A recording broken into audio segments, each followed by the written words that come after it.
Hi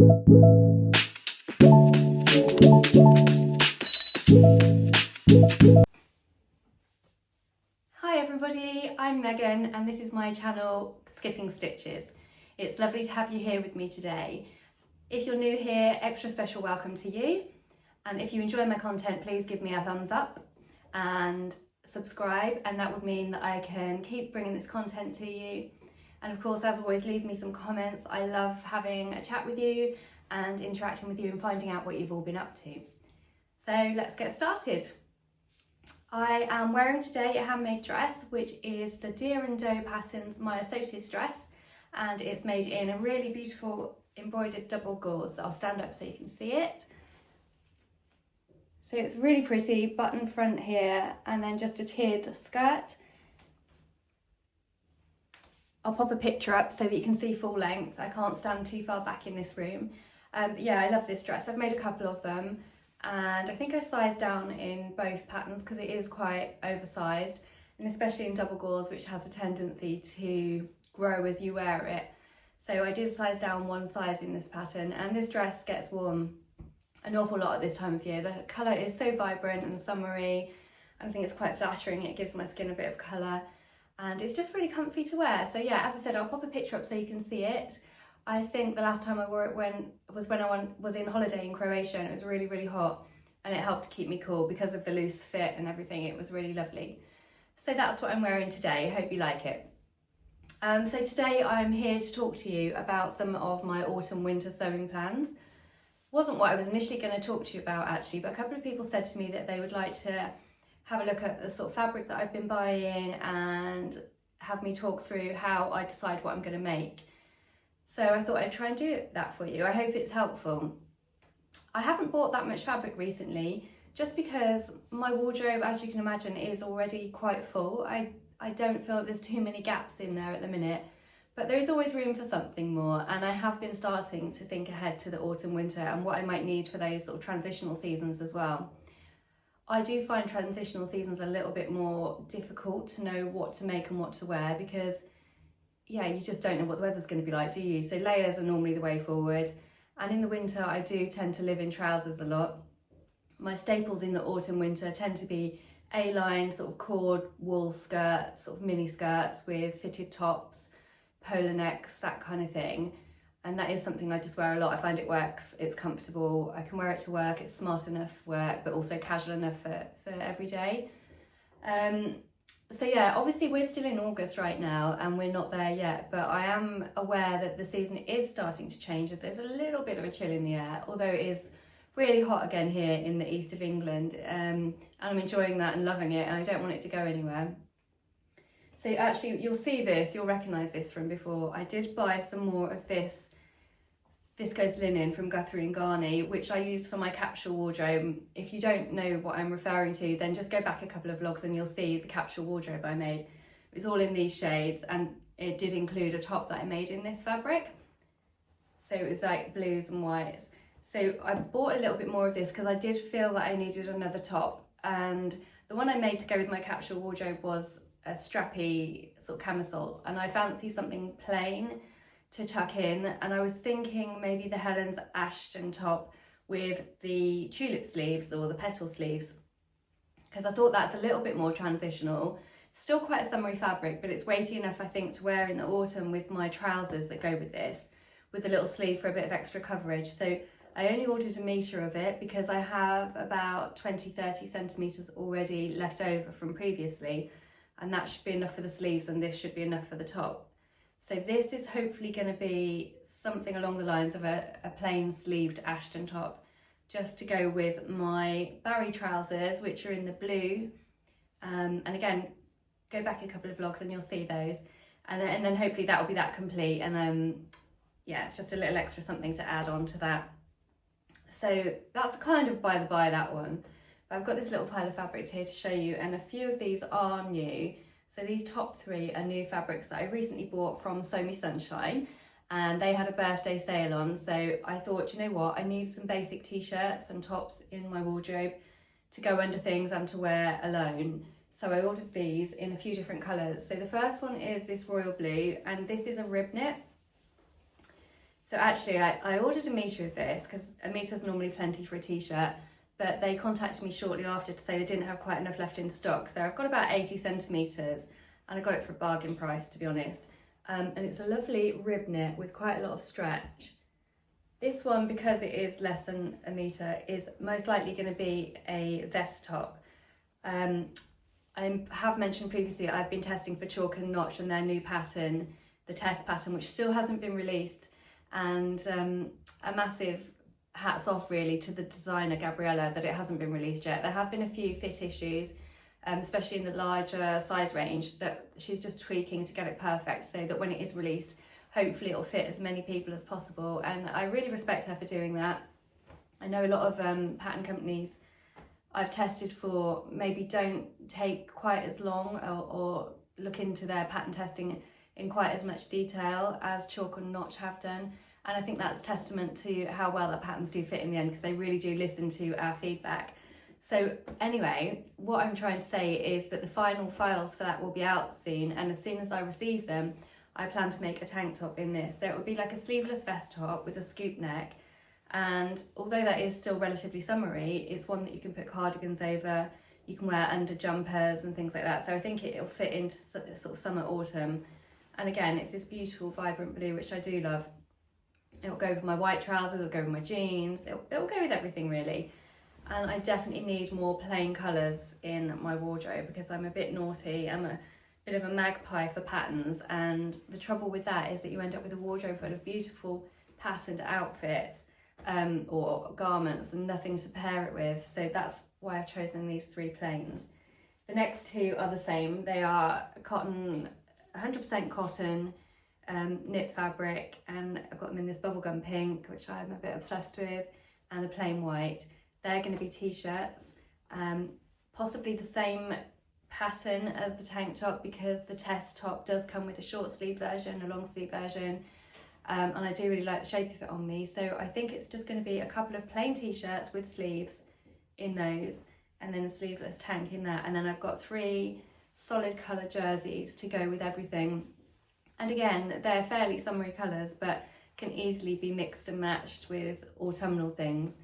And these two would obviously go really nice with the saltwater slip that I was wearing last week. And I could wear, I'm not sure about the pink one, but I could definitely wear the white one underneath it, if not both of them, and layer things up. So yeah, so they're my jersey t-shirt top plans. All of these are tops actually. I do love a nice top. So this will be my Ashton, and these are going to be my t-shirts. So, you know, I'm looking at all this, it's like, gosh, that's a lot of work, but they're all quite straightforward, simple patterns.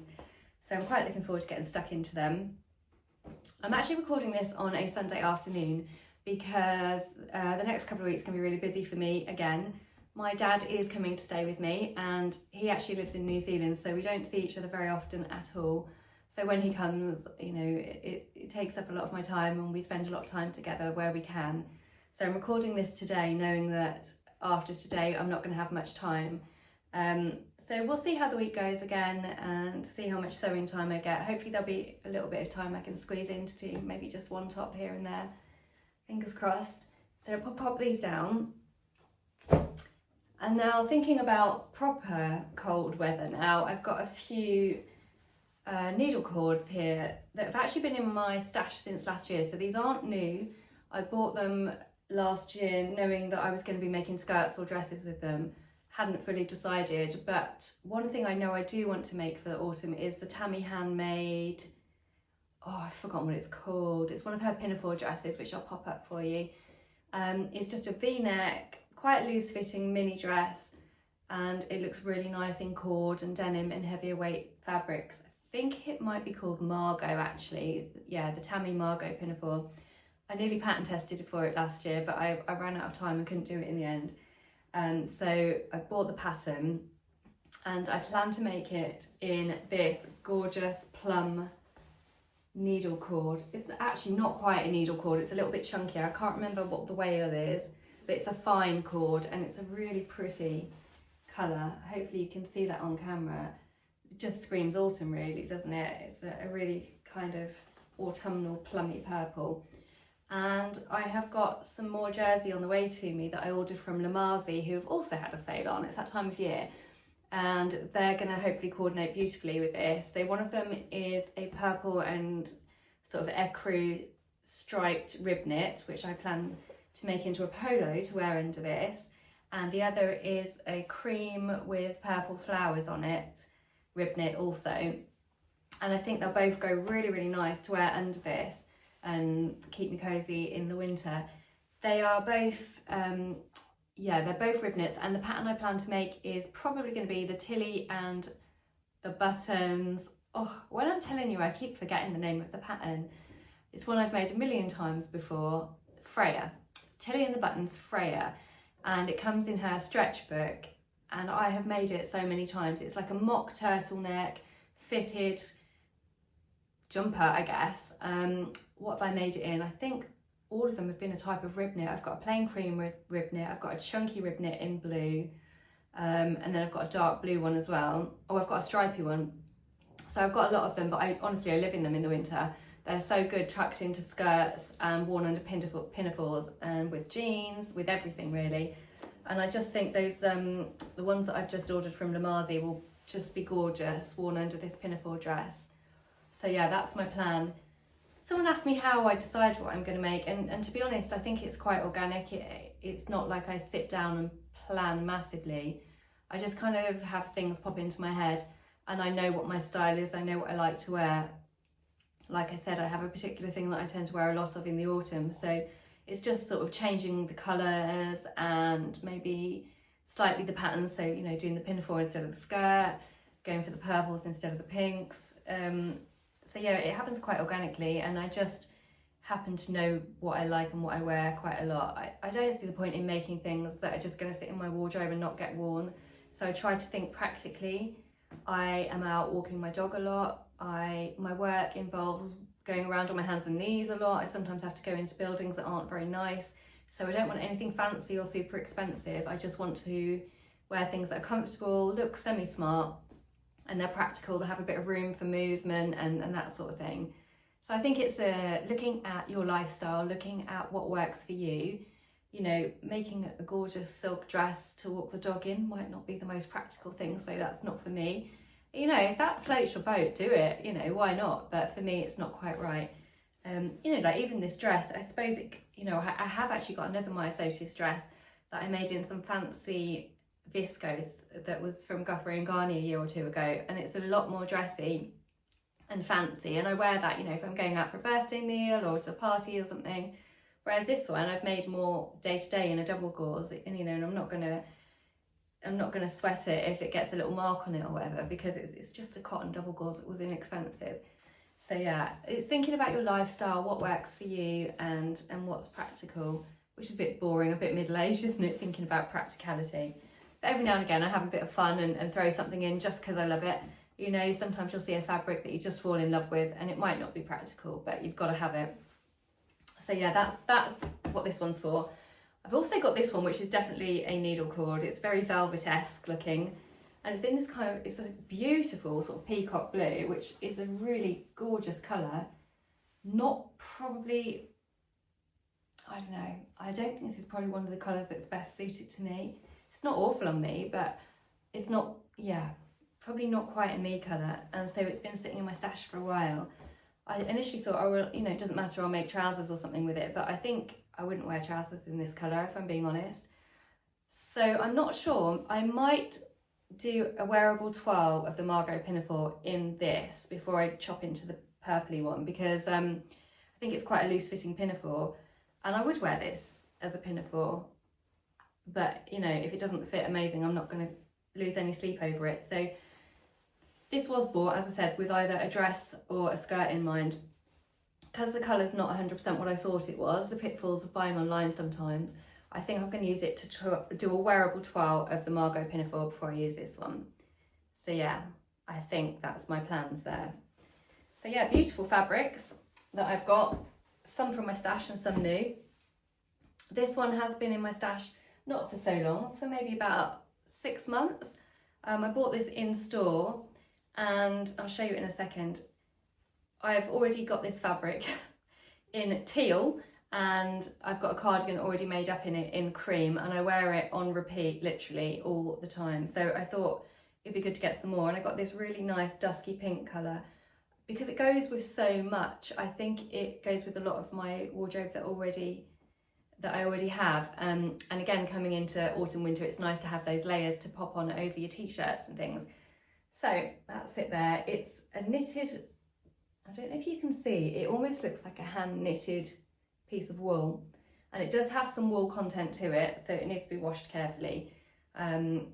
And it's really lovely. So previously I made the Marlowe, the True Bias Marlowe cardigan in it. And like I said, it literally gets warm with everything. The Marlowe is one of my all-time favourite patterns, and I've made multiple Marlows.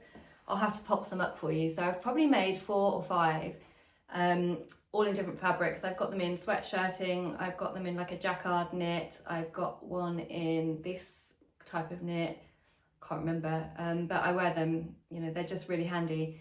It comes in a crop length and a long length. All of the ones I've made have been the crop length because I think they just work for me. They go with my jeans and everything. This one will also be the crop length. Maybe in the winter I might make a longer one in, I don't know, maybe a slouchy rib knit or something. But this one's going to be the cropped one. And I've got some really cute pink buttons stashed away somewhere that I think will go really nicely with that. And again, it's just to pull on over things. Actually, now that it's lying next to this, it would probably be really cute over this too. They tone in really nicely, so that would be really nice to go over my Margot pinafore. Someone was asking me about autumn winter capsule wardrobes, and I think it is a lot more tricky, but look already, maybe it's starting to evolve, pinks and purples, maybe. So yeah, I think they're gonna, it's totally unintentional, I just had them next to each other and thought, oh, that will look really good. And I think that'll tone in really nicely with the jerseys that are on the way to me as well. So there's going to be a Marlowe cardigan coming, and that will definitely get worn a lot, and probably with that too. So they're my wardrobe plans at the minute for the sort of transitional season going into the autumn and maybe even into the winter. I have been working on some bottoms that are also autumn winter focused. I can't show you them yet, I know that's annoying. But I will show you, all will be revealed in a few weeks, but I'm really, really happy with the way they're coming together, and I think you're going to love them. And again, it's a practical item that I will wear a lot of, and quite on trend at the minute, and should go with everything that I've discussed as well. So fingers crossed, I'll be able to show that in the next couple of weeks, and talk a little bit more about the pattern and the style and the fit and everything. One other thing I thought I'd show you while I'm on today, I'm going to duck down and pick it up again, is something that I bought. Now this is thinking long way ahead, this is for Christmas, and I really hope the person that I'm making this for is not watching, because I know that they've recently found my YouTube channel. Yeah, but I don't think they'll be watching regularly, they're not a sewist. So yeah, it's actually a kit, one of the Guthrie and Garney kits that I talked about last week. It wasn't gifted to me, it's one that I've purchased for a present. So this is the contents, not much to see at the minute. What's inside it though, so this is some interfacing, some needles. I'm not going to get it all out because we'll get in a mess, but it's a bag kit, okay. I'm making the Pepin Tote by Noodlehead. I love Noodlehead patterns. They are so well written, so detailed. There's often YouTube sew-alongs that come with them as well. So if you get to a little bit, which I often do, and I'm like, oh, I don't really get what they're saying here, you can pop the video on and watch somebody do it, and it just helps the penny to drop. So in here, I have got this amazing ochre coloured canvas, which is going to be the outer bag. And then this tones in really pretty. It's like a beige, spotty cotton poplin for the lining. So that's the inside of the bag. And then a lovely zip, nice cream colour. And then a strap here, which sort of coordinates, let me pick it up, coordinates really lovely with the ochre colour. So that'll be the bag strap as well. And I've got some labels and bits and bobs, and this is going to be a Christmas gift. So that's the Pepin Tote kit. And again, this kit has everything in it. I've got my matching thread, I've got my needles, my zips. I bought a lock turn, are they called lock turns, to go on the front of the bag as well, because I think it makes it look a bit more professional. So I'm going to add that on the front pocket, a little brass lock turn, and I'm going to get that made up for Christmas. So hopefully that will be well received. I mean, I don't think you can go too far wrong with making someone a bag. There's no fit issues, and you know, you can, hopefully I'll be able to make it quite well, and it's something that will get used again and again. I love bags. I haven't made one for a little while. The last one I made was the Mia Messenger bag by Blackbird Fabrics. I made that in an animal print canvas, which was fun. So this one's going to be a little bit more formal, but also really practical for every day. And I think the colours and everything are really good for the person that I've chosen it for. I think they'll be right up her street. So I've got a lot to keep me going over the next few months. This bag will not be top of my list at the minute in terms of priorities, so that can wait not a few more months, but it can wait a little while. I am not somebody that likes to be doing last minute sewing. I know some of you are up the night before your holiday sewing your last minute holiday garments, or you know, Christmas Eve making your Christmas Day outfit. That's not me. That causes me too much stress. So I like things to be done in advance, you know, but not maybe this far in advance. Christmas gifts can wait until sort of October time, I think. So that will be, you know, I'll show you the progress if I can as I get along with that. Oh, so there we go. So that's basically all of my plans for autumn winter at the moment. There will definitely be more added to it. And as I previously talked about, I have also got my sewing retreat coming up and my trouser course coming up. So inevitably there will be some jeans making as well. So when I go to my retreat, which isn't until February time, I plan to be making jeans at that, with a little bit of guidance on fitting by the tutor who's going to be there, who's very experienced in that kind of thing. I have previously made a few pairs of jeans, and although the construction's been fine, the fit has been pretty awful on me. I'm just quite hard to fit, really. I'm learning all the time and getting better all the time, which is good. But yeah, hopefully when I do my trouser block, the trouser block course I've already done. This is a follow-on to show me how to use that block to make my own bespoke pair of trousers. So once I've got my head around all of that, and also done my little retreat for the jeans, I might even be making a bespoke pair of jeans from scratch, who knows. Can't imagine I've quite got the skills yet, but you never know. Hopefully, I think sometimes you just need to chuck yourself in at the deep end and get on with it and learn, sometimes from your mistakes. And I would say that is one of the things I have learned the most since I started sewing, is that you just need to do it. You just need to sew it. A lot of people have precious fabric sitting in their stash, or complicated patterns sitting in their stash, and they're like, I'll leave that until I'm better. I'll leave that until I know what I'm doing. Sometimes I think you just need to crack on and do it. Often you can fix mistakes. Obviously, if you cut through it with your overlocker blade or something, you're a little more tricky, but a lot of fit adjustments can be done even once it's fully constructed, if you're careful of how you put it together and don't overlock all your seams and everything. So yeah, so that's my plans for now. So it's been quite a brief one today, but I just thought I'd quickly run you through my plans, and I hope you like them. And if you've got any thoughts or any other suggestions, let me know. If you've got any other suggestions for the blue cotton linen, I'll duck down and get it again. It's not cotton linen, viscose linen. If you've got any other suggestions for a plain sort of short sleeve top apart from the Ashton top that doesn't use much fabric, let me know, and I'll have a look at that as well. I have got a lot of patterns on my hard drive, so I don't want to be adding too many more to it, but yeah, any other suggestions, let me know. And that's it from me today. So it's been lovely to see you again, lovely to catch up, and hopefully I'll see you again next week. Take care.